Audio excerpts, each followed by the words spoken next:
Great. Pretty good day? Coach. Pretty good yard? Coach. Okay, good. All right, so we got 66 players in this program. Most of you are hitters. A few of you are POs. All right? But the lesson is for hitters and POs. Because if you're a pitcher, you need to understand hitters. All right? And so if you are perfect at the plate, batting 1,000 and every ball is squared up on the barrel, you don't need to listen. The rest of you, you might learn something, okay? So, we've talked about it enough. Hitting is two things. Let's take away the mechanics, all right? You all have pretty good hitting mechanics. Let's take away the mechanics. Hitting is timing and playing, right? Pitching is upsetting timing. Hitting is being on time and being on plane. Now, your feedback on whether you're on time or on plane is with what happens to the ball, right? If you are ahead of the ball, right, then your timer is off. If you are behind the ball, your timer is off. If you're above the ball or below the ball, then your plane is off, okay? So how do we fix that? A lot of times it has to do with the stride, okay? When you were in Little League, your coaches tried to do you a good service. They said stride to hit the ball with power, all right? And that's good advice from a Little League coach. But the truth is the stride has very little to do with hitting the ball and hitting the ball hard. The stride has to do with your timer, okay? And we see it all the time when we watch baseball. We see guys with no stride. We see guys with huge strides. We see guys with closed strides. We see guys with lift and down, right? You've heard me say this, extreme stances require extreme abilities, right? The closer you are to the hitting zone, the launch position, which means when your front foot is down and your hands are in load, the better you are and more likely are to be successful. Because if you're really far from the launch position, you have to have an extreme sense of internal timer. There's two types of effective pitchers. Pitchers that throw under the hitting speed and pitchers that throw over the hitting speed. You have to be able to handle all those, right? We get all caught up and bent out of shape when a guy that throws slow beats us. But that guy's just as good as the guy that throws hard as beats us, because what's pitching about? It's about getting outs, right? It's not about strikeouts. It's not about velo. So how do we handle that, okay? Well, what we first need to understand is where do we stand in the box, all right? If you are constantly adjusting your space in the box, then you don't really understand that the plate is 17 inches, right? You got to be able to cover the inside inch and probably a little bit off that, and the outside inch and a little bit off that, okay? You put yourself in the box where you can do that. Some of you handle the pitch in really well, all right? So you can move up on the box so you can handle the pitch away.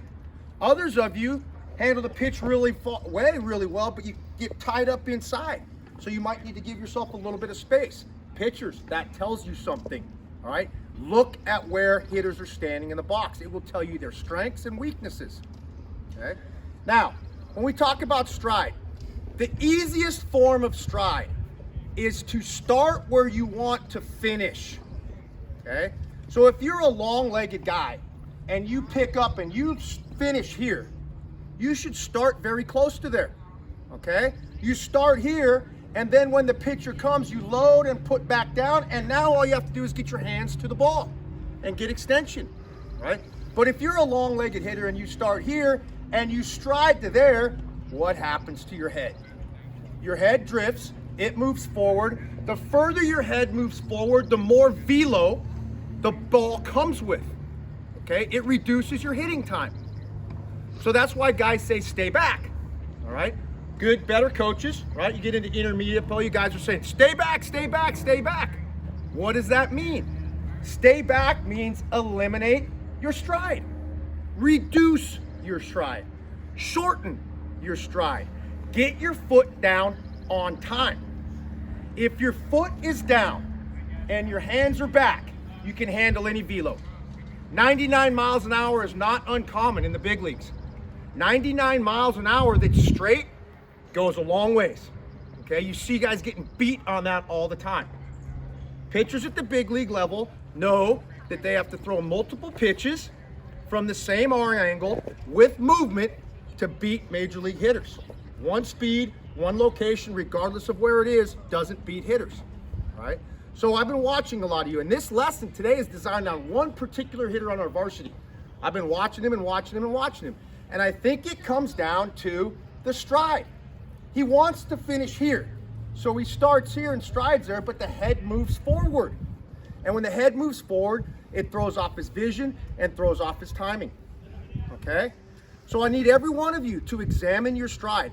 Are you very far from your launch position? If you are, let's simplify it. What are ways of simplifying? Well, the first thing I said is figure out where you finish. Okay? Just stride and finish. Where do you finish?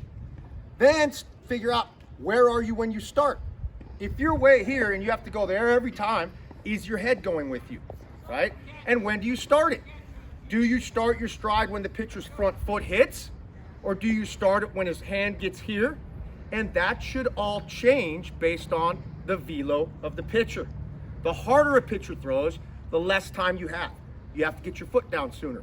So I always say a common rule is your foot's down when the pitcher's foot's down. And then you adjust from there. You don't slow your swing to hit a slower pitcher. You start later, right?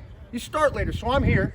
This guy's out here throwing 75 today. So normally I start when his front foot hits the ground. Today I'm going to start when he gets here, not when his foot hits the ground, because I know when he gets there, I have time to get my heel up, my heel down, and meet the ball in front of my front foot on time.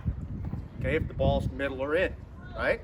If it's back, if it's away, we got to bring the contact point back, right? This tee, and you guys all know that because you've learned that, right? Away, middle, in, right? So timing is really critical. If you are a guy that likes to be open, right, you have to start earlier so you can get here and balanced. If you only get here, you can only handle one half of the plate, right? You can't handle the outer half. Now you might be able to, but not with any authority, unless you're really big and strong and have really good hand strength, all right? On the pitch away, we're not going to open up the hips. We're going to use that way, and we're going to stay closed. On the pitch in, we have to open up the hips. This is all relative to our stride, okay? Stride, I used to have a guy that I worked with. He was my mentor. He would say, stride forward to weight back. Stride forward to weight back. What does that mean? Well, I stride forward, but my weight comes back. I don't stride forward and weight go forward. If you step and hit, you can only hit one speed, right? One speed. You guys are good baseball guys. You know that. If you're on time and you step and hit and you're on time, you're going to crush it. But if you step and hit and there's a little wrinkle, it's a little change, it's a little breaking ball, you crumple, right? You crumble, okay? So stride is critical. I need you all to examine your stride. Whether you're open, whether you're wide, whether you're closed, whether you're heel up, heel down. And like I said, that is probably the easiest way to adjust to different pitchers. Be close to your launch position before you start, right? Now, if you get there early, what do? Well, you get down early, you're waiting. Now you have to hit without any rhythm. You can still hit. You can still hit with your hands, but it's like being in a fight and punching without any backside. You sting the guy, but you don't hurt him, right? If you want to hurt him, you got to punch through it with acceleration. Right? I'm not talking about fighting, and I'm not talking about promoting fighting. I'm talking about hitting the baseball, right? I always say to it and through it, right? If you get to it, that's one part of it. The ball's going nowhere. You got to get through it for the ball to go somewhere, okay? The second half of hitting is playing, right? You can be on time. And yesterday I was frustrated with our varsity because we were on time a lot, but we were F8, F7, F6, F3. That's because we were not on playing, right? We were under the baseball on the fourth knuckle, not on the third knuckle with backspin, on the fourth knuckle. Every guy in the EVAL can catch a fly ball. Every single guy, right? A lot of people have trouble with backspin line drives and hard ground balls. Okay, we scored a couple of our runs yesterday because of hard line drives and hard ground balls that got through. So how do you make plane adjustments? You know how? You learn to handle the bat, right? You play pepper so that you can hit the top half of the ball on the pitch up, right? You work low T so you can flex the front knee to get the hips under the ball, right? And those are plane adjustments, right?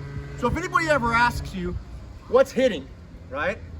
Don't say hips, don't say hands, don't say vision, say timing and plane, right? Timing and plane. Now that's advanced, right? I'm not gonna teach little leaguers about timing and plane a lot. We're gonna teach about balance stance and about hands and palm up, palm down, and all the stuff you already know. But if you wanna be a good hitter in the EBAL, you have to learn how to adjust your timer from pitch to pitch, and you have to learn how to adjust your plane, right? Because barrels that are outs, right?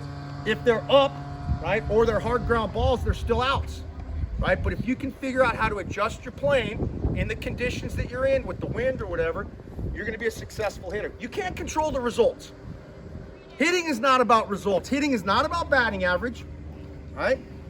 It's about barrel head ratio, right? How often do you hit the ball hard, right? Scoring runs is different. Scoring runs is about executing with guys on base. Sack fly, ground ball whenever you need to. And the only way you can do that is to have bat control, okay? So I know you guys are doing a hitting lesson with your coaches today, all right? And you need to emphasize in everything you're doing, what is my timer? I need to understand my timer. And how do I adjust the plane? When we go into that drill in the tee, all right, the really most important drill is the long tee, right? And you should be able to hit the back of the net on a line over and over and over, right? When you go up, you need an adjustment, you're under the ball. When you go down, you need an adjustment, you're over the ball. When you go pull side, you're around the ball. And when you go oppo, you're behind the ball. We teach gap to gap hitting. Why do we teach gap to gap hitting? Because when you strive for the gaps, then if you're early, you can still be successful down the line. And if you're late, you can still be successful down the line. But if you're a pull side guy and you're early, you're in the bathrooms over there. You're portable. And if you're an all oppo guy and a guy pitches you in, you elbow up and you duck fart it, right? So you have to be able to use the 17 inches. Understand the 17 inches. When you understand the 17 inches and you understand timer and you understand plane, you'll be happy with your hitting, regardless of the results, right? None of us coaches look at batting average, right? We look at production and we look at barrel heads. Are you hitting the ball hard consistently? Okay? We'll talk questions later, but I don't want to get into that. I want you to have these mini lessons and process it. All right? Have a good day. Good job.